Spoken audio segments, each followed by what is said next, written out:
magandang bahay para sa lahat. And then, Cadena, your licensed real estate mover. First time natin gagawin ito na ganitong video. Ito, first time na to. Pipigay tayo ng terminologies for clarification at saka para maintindihan natin siya lalo, no? O, disclaimer, no? Disclaimer para sa mga katulad kong seller dyan, no? Kung may mga mas magandang explanation kayo, di ba? Comment lang kayo, di ba? Hindi natin kailangan, hilahan.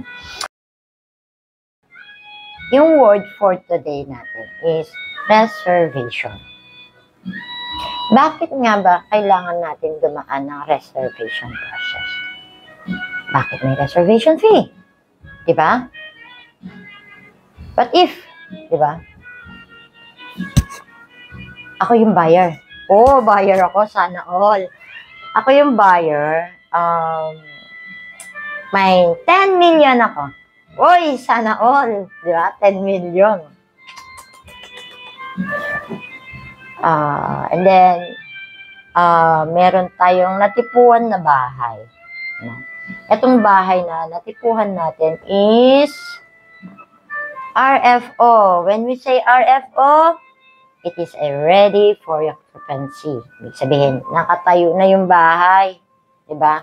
Ikaw na lang ang kulang at marami kaming ino-offer na ganyan. Di ba? Marami tayong RFO na pwedeng offer sa mga gustong ng mga RFO. Pero meron din naman tayong mga percent. Siguro, some other time tatakin natin ito. Reservation muna tayo. Di ba? What is the main purpose of reservation? So, una, pipili tayong terminology. Yung buyer or client, di ba? Isa sila sa pagsasamahin natin ito. Yung meaning, yung seller, developer, and the company. Isa ulit to. No? Please, paunawa na lang po. Konting pangunawa na lang. Medyo tumatanda na kasi tayo. No? Yung mga words natin minsan bumabaliktad. Pwedeng buyer or client na, or seller or developer company siya. Pero, ayun nga, no? Doon tayo sa word na reservation process. Bakit may reservation fee? Una, purpose. What is the main purpose of reservation? The main purpose of reservation is securing our client or buyer. It is a security of our clients to protect their interest for purchasing a property from the developer. Diba? It is an agreement between the buyer and the seller. Diba? Protection siya para sa mga buyer natin. Itong property na to, para sa'yo. Diba? Bakit kailangan natin dumaan ng reservation process? Bakit kailangan natin magbayad ng reservation fee? Hindi po kasi, para sa kaalaman ng lahat, hindi po kasi pwede na, porque may 10 million ka, diba?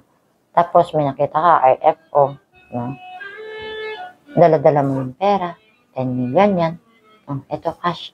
Akin yung susit, bilhin ko na to. Sana all, di ba? So, we have to undergo process ng reservation.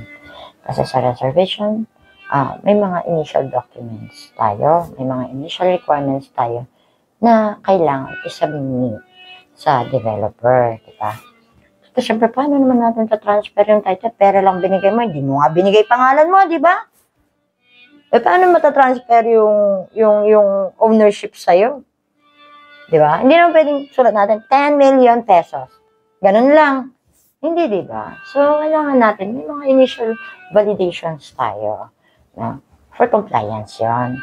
So, that is a standard. So, kailangan natin mag-undergo doon. After all, the reservation, any reservation amount, no? Kasi, different projects, iba-iba yung amount of reservation natin. Reservation amount, no? Reservation fee natin. So, after all, yung reservation fee natin is deductible naman dun sa total amount or total contract price na pinag-uusapan natin. No? Yun dun sa na-offer. Ibabawas yun, hindi siya on the top. At hindi lalo mapupunta sa akin yun.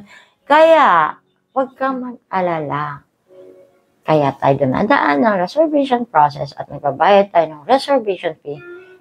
Kami mismo, pinoprotektahan namin kayo. Diba?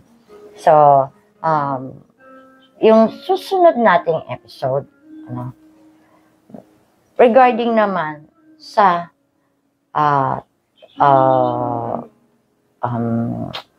nakalimutan natin.